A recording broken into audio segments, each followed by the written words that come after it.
Brenda from Rock and Load, and tonight we're in Belfast in the limelight, and not only am I getting to see Overkill for the first time, but I'm also having the absolute pleasure of talking to the one, the only, and the legend, Mr. Bobby BLITZ. Well, it's all about me, you know that, Of right? course I know that, right? No, Brenda, it's good to be in Belfast. Thank you for taking the time to talk I'm glad to you're me. our guest on the bus here, and we get a little bit of time to talk. It's going to be awesome. Yeah, it's wonderful. How are you feeling anyway? Yeah, good. How's Yeah. the tour going so far? Good. I have a 30-year tour cold. You know, it's just, that's one of those things that started back in the 80s, and it continues on to this day. But that's just kind of natural. It's not a complaint. All it is an observation. So the tour's actually been going well. You know, it's you do it this long, it becomes a routine, but it's a routine that we obviously like. I mean, you don't continue to tour clubs around the world if you don't like it. So it takes a special breed. That's one of my questions later on. But what's your secret? See, I'm trying to get ahead of you. Yes, here, I shouldn't have told you that, should I? I want to give a better interview than Exodus did. Yeah, You told me that, thank you. Oh, look up my Lost Society one. It is so funny. Okay, Yeah. I'll look it up after this. So you're from New Jersey. Great state of New Jersey, yeah. One of my favorite programs, Sopranos, is set in New Jersay. Sorry? Do you do the accent? Do you do the accent? I'm not at liberty to talk about this. You listen to me. I love it. What you gotta do, huh? That's Paulie, right? He talks with two fingers. I love Paulie. He was my Paulie, favorite. with He the was my wings. favorite. Right. Do you do the whole he does the Al Pacino thing? The minute they come back out, do you bring me back in? No, I don't. We don't do that. It's too close to us, if Too you know what I close, mean. yeah. We have to take it a little bit more seriously. Oh, in New I Jersey. love it. I had a guy from Eastern Europe, and these guys are very serious people. I mean, this guy was a real Thrash fan, had followed us for a whole bunch of time. He was coming down to these kind of lifestyle questions and personality, and said, "Can you tell me about New Jersey and the Sopranos?" And I was totally silent on the others. He said, "Bobby, are you there?" I said, "I'm not at liberty to speak about it." so I love it. Yeah. I love it. But I'll meet your interview. I will stop my bullshitting and let you do some That stuff. is brilliant. I was going to think, right, you have 17 albums out. That's correct. Yeah. 17, my God. I don't even know where to begin with that. I mean, how do you keep producing album after album? Because I've read the reviews, and they're such at a high standard. Well, yeah, of course. You know. I mean, what is the secret of Overkill? But I mean, isn't that kind of, the idea of whatever you do, that you're trying to kind of raise the bar each time? Even if you can't physically do that or can't do that artistically, and I really don't think of this as artistically, this is more physical work. Right. That it's awesome to try. It's fun to try to push it. And I think that becomes a motivational piece of the whole puzzle. If you can want to push the bar, then you're going to have fun making 17 records. If it becomes a pain in the ass and you just want to do what you did from the last record, why bother? Exactly. So this is, for us, it's been a good life. We've been able to live like juvenile delinquents running around the world now for 3 decades. Pounds all the way. Yeah, right. I mean, but it's kind of cool. If you like doing this is, doing the records and doing the tours is obviously, monumental for us with regard to how we live our lives. This is what makes us us. So do you think, though, out of your 17 albums so far, do you think you've reached that something where you thought the next album will be great but not as good as that one? Do you think there's still a definitive album to come from Overkill? I don't know. I think that when you really in your head have written the perfect record, that really should be to some degree the end. So probably I lie to myself. Or not the end, but the standard that you set yourself. Well, sure, a standard at least. Yes. But then you can't raise the bar after that, though. If you write the definitive record. So I suppose there's some kind of a psychological game going on inside my head, for instance, where I say no, it's almost unobtainable to write the perfect record or set the standard, because then I would have to not make number 18, for instance, if it was number 17. Yeah. So you think there's always going to be this record was great, but we're going to do better next time? I think that's the motivation. That's what keeps you guys going. For sure, it's the motivation. So do you do most of the writing on the albums? Only the good stuff I do. What bad stuff? There's no bad stuff in Overkill albums. It's just part of the sense of humor. You have to have that for 30 years too, I suppose. Oh no. I was telling the guys earlier that when I want to clean my house, I put on Under the Influence. Oh, you do? Just that song, just Under the Influence. So it gets you through the entire... dusting, hoovering, cooking all at the same time. Dusting, hoovering, and cooking to Overkill. When I first heard that, I thought, oh dear God, I love that record. That's my favorite one. I don't care what else you make. That's my definitive. So tell me about White Devil Armory. Okay. Talk to me. What is there anything different in it that you, or did you approach it differently, or did you just use the same formula? Do Overkill have a formula whenever you're picking? It's really a nod and a wink, you know. I mean, we don't really talk about it very often. I mean, there's Yeah. sometimes you have to get down to the nuts and bolts of the songs. But with this record, it came along really easily. We have studios at our disposal. Dave, our guitar player, owns. Dee Dee owns. I use a third one with an engineer. So when you have 3 studios and modern technology, you can always be shooting ideas back and forth to each other. Oh, so you know, it's not just a matter of sitting penning. You're maybe bouncing off different Yeah, sounds. it's kind of like, you know, we reinvented ourselves back, you know, through the internet and you know, obviously like many businesses. And I think if you can't reinvent yourself to what the modern era is, you're kind of losing something. But at the same time, we still like to be in the same room with each other when, for instance, the drum tracks are going down. So I think the key to how we write is a little bit of the old and the reinvention of the new. You keep bringing something into Yeah, I mean, you might as well it. use the technology if it's there. Say, oh God, I got this great idea at 2 a.m. It's off into a file and you know, sent out to be pulled down by one of the other guys. You know, as soon as they get online. Have you ever had any extreme ideas that you wanted to try with, and everybody went, no, we are not doing that? Extreme ideas. You know, you want maybe something electric or something more techno or to put into it. Or have you ever tried? No. Because you did come from like very fast-paced punk, you know, Punky sort of, roots. yeah, punk roots. So. I'm trying to think if we ever, you know, no tubas or no, you know, no other instruments like that. I mean, we've used piano. We've used keys at times, and I suppose that's obviously not so. You know, I mean, that's not going out in a big limb. It's like, you know, but there's been no brass as of yet. I did some brass in a side project I did just to, I would like inject saxophone solos as opposed to guitar solos. I didn't know that. Yeah, so it was kind of cool. It's more of a rocking type band as opposed to a metal band. A man of many talents. Oh no, I was bored as hell. It was a winter. That was my next question actually. Do you think a band like Overkill will?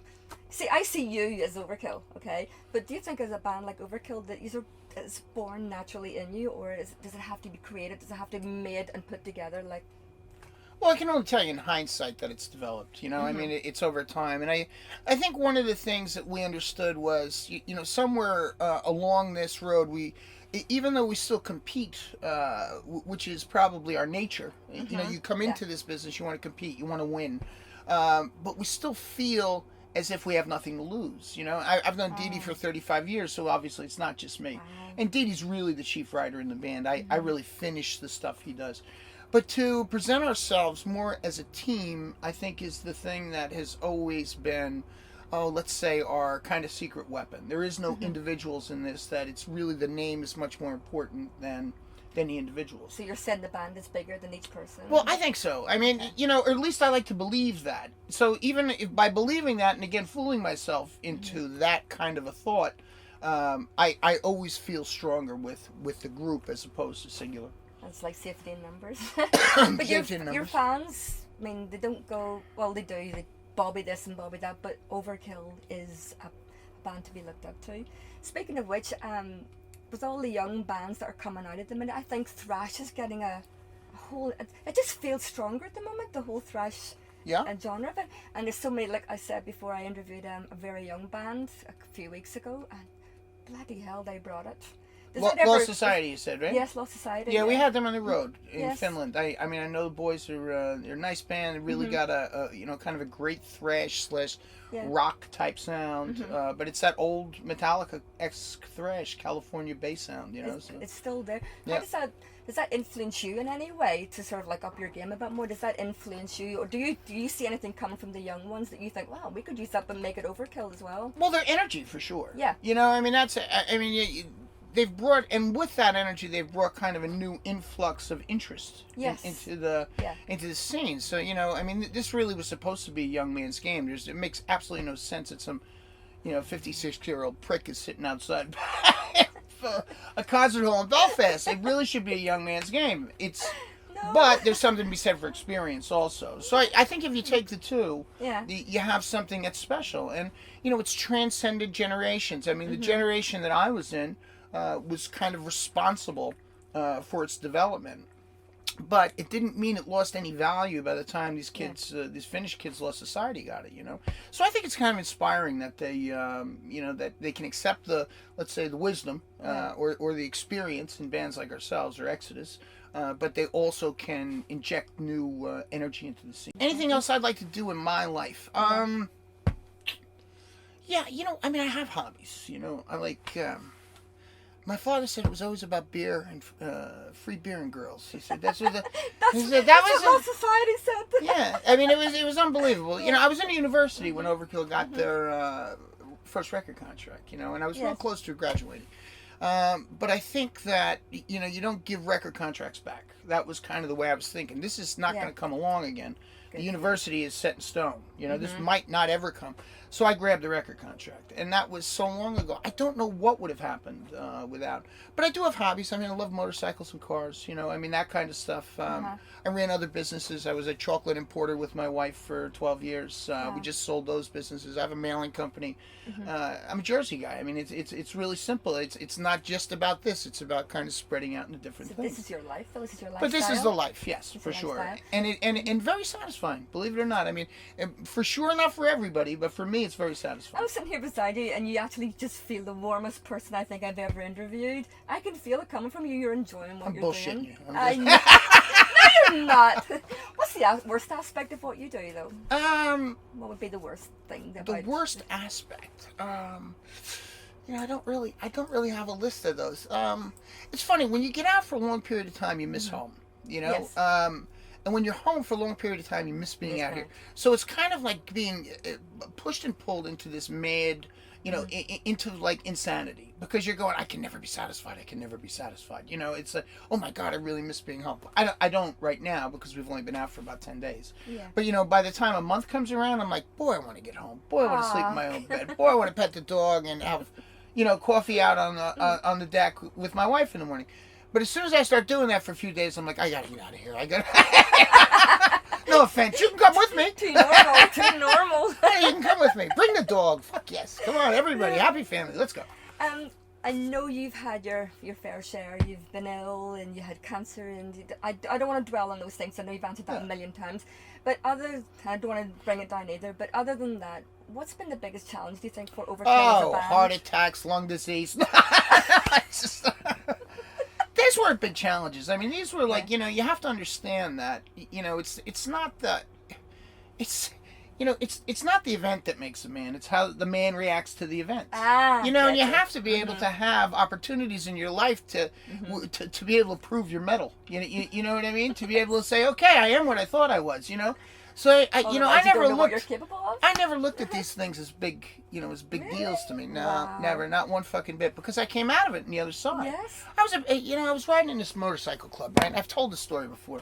Okay. I was sitting on this river with this guy, this other biker, and I was going through the cancer issue, and he goes, you're a fucking idiot. He goes, it's not about the problem, it's about getting through the problem. He goes, you may not like the results, but there is another side to this problem. And I was like, this wisdom coming out of this lunkhead, you know what I'm saying? The guy smells like motor oil and he's got a knife in his belt. Works in mysterious ways. And it was a great turning point for me, because he shared this with me, and it gave me the full opportunity to start enjoying all the shit I was doing, including fucking Overkill. That changed your thought process? Totally, right there. It wasn't having cancer, it was changing my thought process that gave me the opportunity to kind of turn it all around, So I never look at it as a big issue. I look at it more as like, wow, if I never had that, I never would have enjoyed all this as much. Yes. So it's how you look at the event and how you react to it. And I think I got a great lesson. Actually. Thank you. I got a great lesson out of it. You passed on wisdom to me now as well. So, what was I going to say? Would you have... We light one now. We'll come out of it because I'm sure you're fed up. Would you have... If the price had been right, would you have sold your soul to the devil? No. I'm a good religious Catholic boy. And I know my mother's listening. I would never do that. Mom, you're right. I was special. I still am. She didn't raise any liars either, Mrs. Ellsworth. Do it in a New Jersey accent. It will be more convincing. So, with all the trend of the superheroes. You said something in one of your interviews I was looking at, and I thought that guy must like superheroes. Do you? Are you into all of that at all? Just the standard oldies, you know, and what I mean by that is Superman? Superman and Batman, Yes. right? I mean these are the superheroes I had as a Yes, kid, you know. uh-huh. So I'm like, I mean, I don't collect too much stuff, and I mean I collect more artwork than I do any of that superhero kind of stuff. So does my son. That's why I was asking. I just had that feeling. Did you see the new Superman Batman? I haven't movie? seen it yet. No. I love Ben Affleck as the Batman. Do you? I didn't like it before that. But now I love Christopher Reeve. I love the old Superman. My Yeah, son me collects too. things. Me too. Yeah. I mean, I remember all the way back to when it was a black and white TV series in No. the States. Yeah, fuck, I do. It was Hobie Robin running. it was who was it? It was George Reeves was Superman. Yeah. And the poor bastard committed suicide, I think. Oh. Yeah, I think that's what happened to George Reeves. It I was did like not it know actually that. got into his head. Yeah, it's crazy. I have a whole pile of other questions here, but I'm going to cut it short a wee bit now. Sure, whatever you need. No, I'm going to say you've been doing interviews for a very long time, and you've been doing this for a very long time, and you've been an absolute gentleman. So Well, it's nice, yeah. When they're conversational, they're easy for me to do. no, you're great. Sorry, I kind How's of the take new them album over. doing? We'll just finish up with how's the new album doing? You can always do better. I mean, that's always kind of a nice way to say, hey, that about that bar raising thing. Yes. I can always do better. But we're obviously very satisfied with the results we got Good. with it. I mean, with regard to critical acclaim, with regard to, and obviously the people who pay for the tickets are the Yeah. best critics because they're the ones who pay the mortgage in our house. And It was actually going around. People were actually saying, on my Facebook wall, the rules saying, if you do not go to this gig tonight, you are not a true fan of metal. That's what the consensus is at the minute.